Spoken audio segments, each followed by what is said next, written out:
And recognition in RSE. We've got 6 speakers. Questions will be done at the end. So if you've got a question, a burning question for a speaker throughout the whole of the session, please add that to Slido and we will revisit that at the end for the last 10 minutes or so. Okay, so our first speaker is Warrick, joining us online, and they are going to talk about JOSS and RSECon26. A brief introduction to RSE software papers at RSECon26. So Warrick, I'm going to pass over to you. Thank you very much, and hello everyone. So thanks to the organisers for inviting me to chat a bit about JOSS and what's happening at RSECon. Sorry that I couldn't make it down to Exeter. We talked about it, and it's just a little bit too far away for a reasonable day trip from up here. So yeah, the focus of what I'll talk about today is the opportunity to submit research software papers at RSECon26.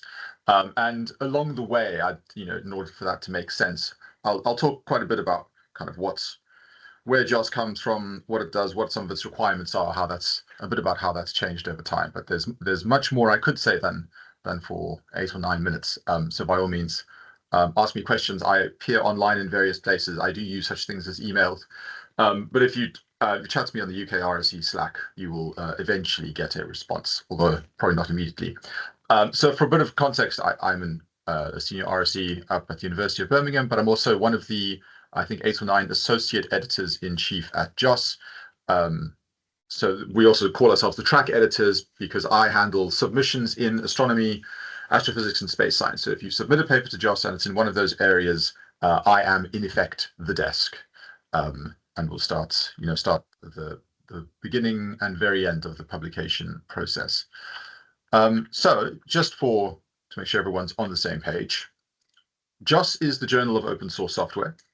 We publish short-ish papers on open source software that has a clear research application, and it was born out of a lot of the same, I think, sort of principles and observations that the RSE movement as a whole came from. So back in May 2016, which is when it all started, the then and still now editor-in-chief is Arfon Smith, and a few of his collaborators, many of whom are still on the editorial board, observed that most researchers famously use software. Almost all researchers use software. Most researchers write their own software, be that little scripts and things along the way of their research. And many researchers also writing software in the form of reusable packages that others could then pick up and carry on with, saving them time. And those represent, real contribution to research as an enterprise.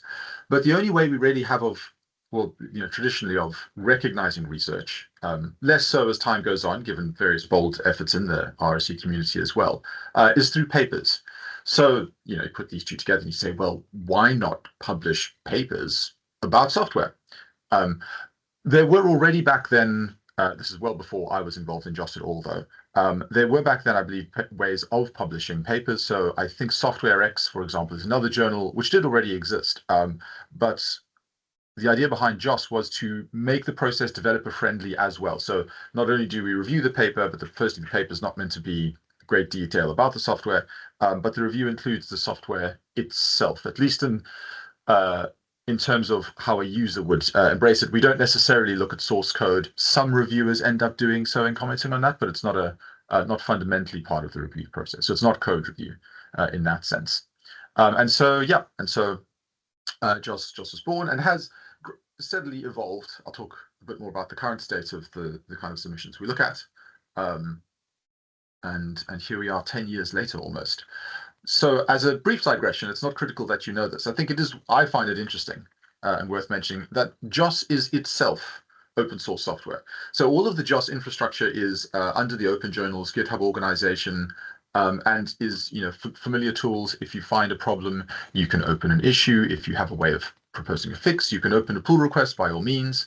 The main website is a Ruby app. It has a docs folder that goes to rendered from Sphinx, goes to read the docs. That's where a lot of the details about the publication process and the paper requirements are. A lot of the editorial process is handled in these GitHub issues, which is what we use for the reviews. And we interact with another Ruby app called the editorial bot. And that's making various changes and additional comments and things using GitHub, interacting with the GitHub API. And then we have a couple of custom GitHub actions and workflows. And one of those is the one that builds the PDF from the Markdown source for the paper using I find wonderful little tool called Pandoc. You just convert anything to anything, and in our case, Markdown to our stylized PDFs. So in terms of submissions for research software papers at RSECon, and I'll disclaim I'm not actually officially involved in this process at all, but it's just aware of it. The editors have discussed it, have been party to some of those discussions. The process is on the RSECon26 website. I'm going to assume you can still hear me, even though my video may have frozen. Yeah, so it's great. That's the face of mind you will be stuck with now. Oh no, there we go. Better still, I've disappeared entirely. That's probably for the best. Yeah, so the first thing is so not all of this process is actually open yet. I'll details in a second. You can already go to the JOSS website and submit a JOSS paper in the usual fashion. And in the description, the comments that you can leave there say that this is intended as an RSECon26 joint submission. And then at the same time, email the program team to let them know that you've made that submission. And then later, I believe starting March 5th is the plan, the RSECon26 submissions will themselves open, and there will be a category for software paper. And at that point, you can make your submission and link to the pre-review thread. So after you've made your submission to JOSS, quite shortly, whoever the handling editors are, and it'll be handled as a separate track, as far as I know, will start the pre-review thread, and that's where we start doing our initial checks and coordinating the process of who will edit the paper and then who the reviewers will be before a review begins. So it's not a terribly complicated process, just making sure that both sides of the process are on the same page in terms of how far any submission has got. So the submission does need to still be a JOSS, a valid JOSS submission, and that means it needs to meet our submission requirements. Requirements have changed over the years, and they've changed quite a lot just recently. So at the beginning of 2026 for reasons related to the number of submissions that we get more than anything else. And so there are a few requirements we have. And the first ones here that I'm listing are the sort of the non-starters. So the software has to be open source. So it must have an OSI, that's Open Source Initiative approved software license. It must have an obvious research application. So it possibly would have been better called the Journal of Open Source Research Software, but that's just not how things happened. So it's not for software that's of a general purpose and happens to be used for research. It must have a research purpose at its core. It must be in a public repository where anyone can browse the source files and where people can, if necessary, create accounts to interact further without human approval. And this one is not often a problem, but occasionally we get submissions from institutional GitLab instances, in particular, one example where, because not just anyone could create an account there, that falls foul of that rule of ours. A new rule that we impose quite strictly is that there must be at least 6 months of public development history in that repository. So what you certainly can't do is, write a bunch of code over a weekend and submit it, because we'll say, well, this is not yet long lived enough. We now have an AI usage policy, which you can read, must abide by. Broadly speaking, don't use AI in the review process itself, beyond maybe a bit of language editing, a little bit of language editing.